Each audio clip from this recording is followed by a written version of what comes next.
बिन लाल के चली और बोला की लाल की शमशान को चली।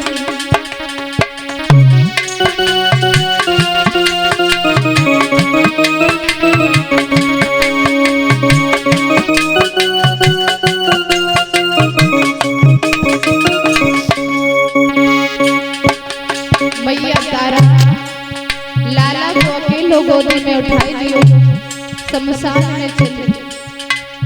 जब शमशान में पहुंची, लाला को एक तरफ लिटाई दियो, खुद अपने हाथों से चिता बनाने लगी।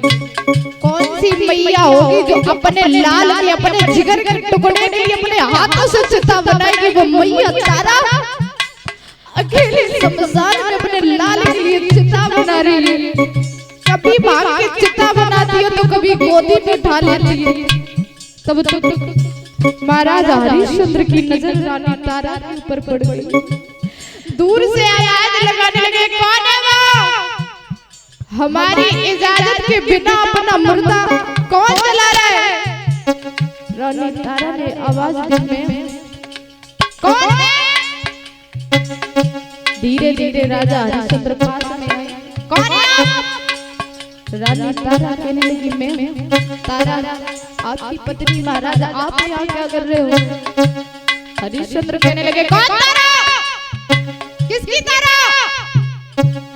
महाराज आप मुझे नहीं जानते? कौन तारा? बोले मैं किसी तारा को नहीं जानता। कहाँ की तारा? रानी तारा रो करके बोली, अरे कौन है तारा? किनकी तारा? कौन की तारा? रानी कौन है तारा? किनकी तारा? कौन की तारा? रानी और सत्य धर्म की खातिर रानी हुई गई आज दुरानी।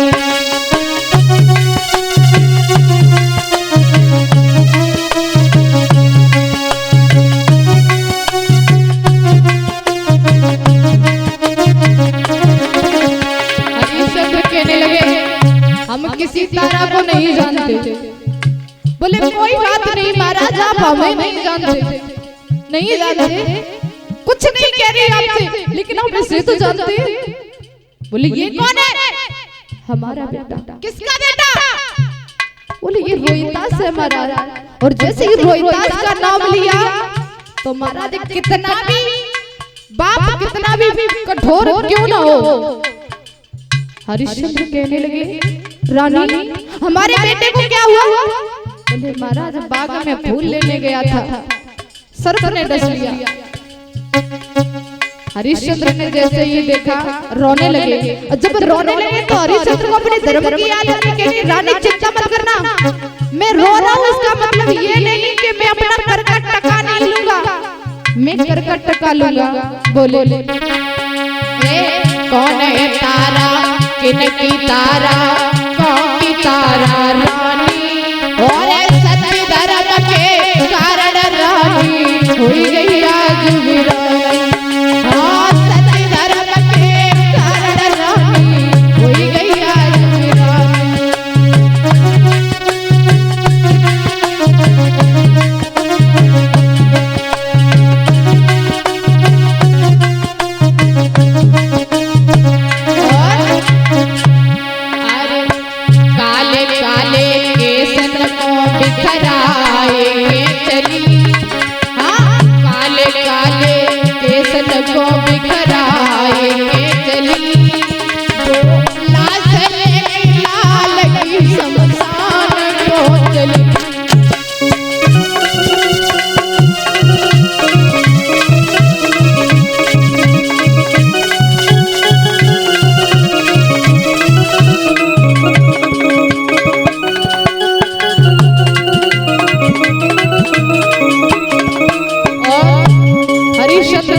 सुनो तारा, ये हमारे घर का घाट नहीं है, कालू का घाट है। बोलो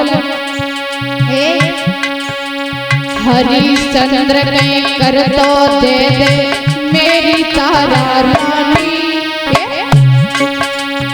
हरिश्चंद्र के कर तो दे दे मेरी तारा रानी। और मरघट के घट घटवासी लीला रची निराली। हाँ मरघट के घट घटवासी लीला रची निराली।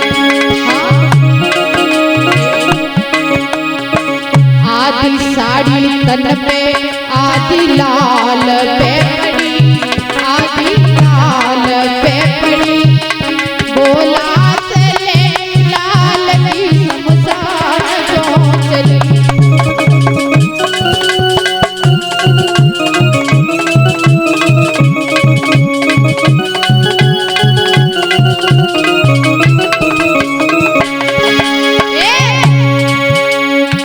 लाल वाली लाली